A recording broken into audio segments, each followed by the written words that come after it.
You're gonna use, which you think you're gonna use for a long time, you can buy a flagship phone which has, most of these flagship phones have 5G, which we are recommending, so you need not worry about 5G. So the first one is the Galaxy S21 or the S21 Plus.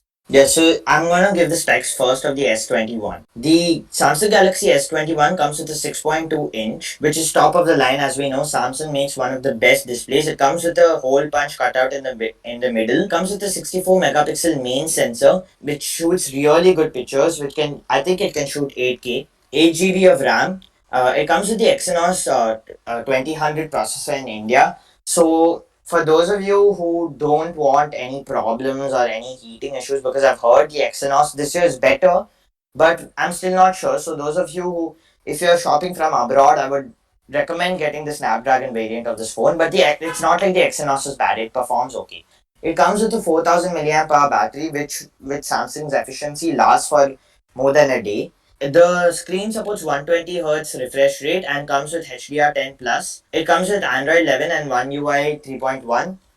The international variant comes with the Snapdragon 888 5G, whereas the Indian variant or the Asian variant comes with Exynos 2000. It comes with 8 GB RAM and 128 GB storage. Then the main camera is 64 megapixels, and there's other one with 12 megapixels with and nearly all the cameras have OIS. It can shoot 8K at 24 FPS, which is the ones which they shoot for movies, 4K 30 or 60 FPS, 1080p at 240 FPS. Then comes the Samsung Galaxy S21 Plus. I'll cover the S21 Plus first. The S21 Plus comes with a 6.7-inch screen, a 64 megapixel camera, but 8 GB of RAM and for a 4800 milliamp hour battery, which is bigger than the 4000 milliamp hour battery you see at the S21. Apart from that, nearly everything is the same. I think even the cameras are the exact same. So if you want that bigger battery, go for the S21 Plus 5G. It has a bigger screen as well. Yeah, and it has a bigger screen. And then the S21 Ultra, which is currently the best phone to buy. The S21 Ultra comes with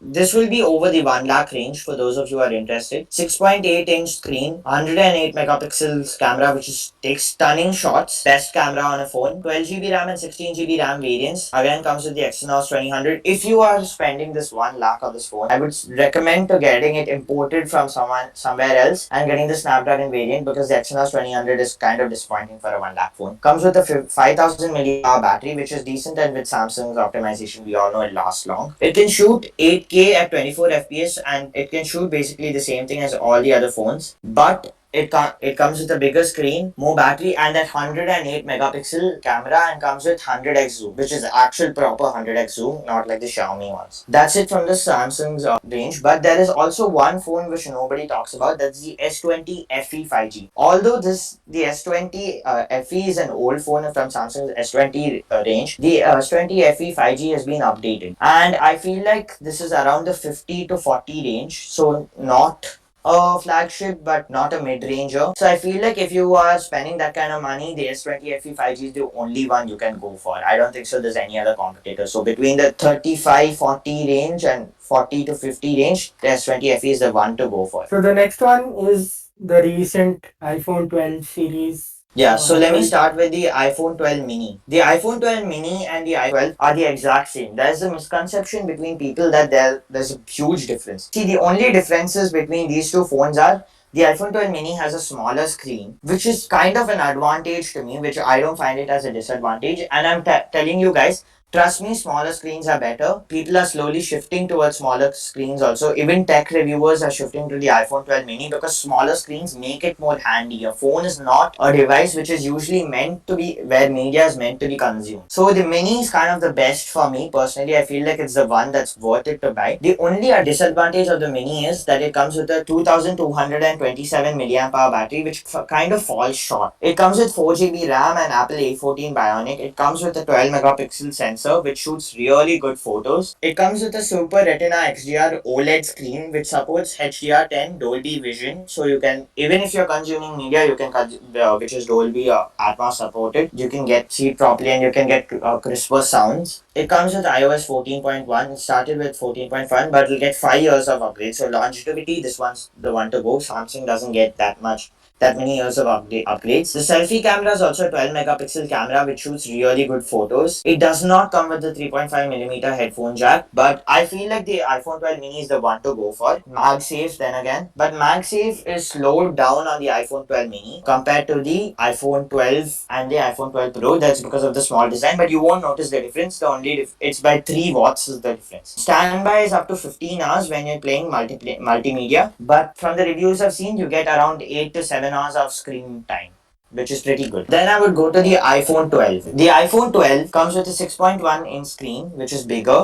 12 megapixel. Apart from that, everything is same except for the battery. It comes with a 2815 milliamp hour battery. So if you want a bigger screen, which I wouldn't recommend, if you want a bigger screen, because if you break it, obviously you're gonna spend more. You want a bigger screen, you have to go for the iPhone 12. I think there's a difference of 20k from the low end iPhone 12 mini and the iPhone 12. The battery is bigger. You get like probably 1 hour or 1.5 hours more of screen time. Apart from that, everything is the exact same on this. Do note that the repairability has been decreased substantially in the iPhone 12 models. So for those of you who are thinking of repairability, I would still suggest an older iPhone, but it's not like this is not repairable. It can be repaired, but go to a trusted third party or the trusted Apple repair center, iFixit or whatever. Then comes the iPhone 12 Pro and the iPhone 12 Pro Max. So I'm just going to talk about the iPhone 12 Pro Max. The iPhone 12 Pro comes with a 12 megapixel main camera, but it also comes with 3 cameras. So one is the main camera, one is a wide camera, and the other one is ultra wide camera. So it comes with 2.5x optical zoom, and it comes with a really good OIS. But if you're more of a camera guy who is shooting videos, then I would recommend the S21. But this is the top of the line iPhone. It comes with 6GB RAM, and apart from that, nearly everything is same from the iPhone 12 mini. It comes with fast charging, and it also has a LiDAR sensor in the back. So for those of you who want to scan 3D images or get better night shots are a really big advantage in the iPhone 12 Pro Max. The iPhone 12 Pro Max is the one to go for. So if you're fine with ads and if you have no problems with the MIUI, you can go for the Mi 11 Ultra, which we have spoken about in our previous episode. So if you want, you can check that out. It's a perfect phone on paper. If you compare it with the Samsung S21 series, then on paper it's better than that. But the only problem was MIUI and ads. The next one is if you're focused on camera and videography on phone, you can check the Vivo X60 lineup. So the Vivo X60 lineup is Vivo's top of the line phone. So the main advantage or the main reason why people buy this phone is its camera. So I'll just gloss over the specs quickly. It comes with a 6.5-inch AMOLED screen, which is 120Hz, HDR10 plus support, 12GB of RAM, Snapdragon 875G, not 888, 875G. It comes with 4200 milliamp hour lithium battery. So the main advantage of this phone is its 48 megapixel camera, which is optimized not to iPhone level, but it's really optimized. It shoots really good photos, and if you're into taking videos, this would be the phone to go for. This phone, I don't think so it can shoot 8K, but it can shoot 4K at 60 FPS, and with the gimbal stabilization, the videos come out really stable. It comes like if you are using an actual gimbal on your DSLR camera, it comes to that range. Like I don't think so many people won't even be able to recognize the difference. It comes with a 13 megapixel telephoto, which is okay, a 13 megapixel ultra wide, which does fine. This comes with a Zeiss optic lens, which I don't know. I would say it's better than the Hasselblad hype that OnePlus has told us. But if you want one with a good stabilization, this is the one to go for. The selfie camera has 32 megapixel, can shoot 1080p at 30 FPS, which is kind of disappointing. I don't know for a 32 megapixel sensor. But it comes with a loudspeaker, but it does not have 3.5mm headphone jack, for those of you who want to know about that. Apart from that, it USB Type-C, we all know that, and it has NFC support. So that's about the Vivo X60 lineup. Next is these two phones are for all you gamers out there. It's the Asus ROG Phone 5, and if you stream your mobile gameplay to your YouTube or Twitch with your face cam, then you can go for the Lenovo Legion Duel 2. We have made an episode on those two.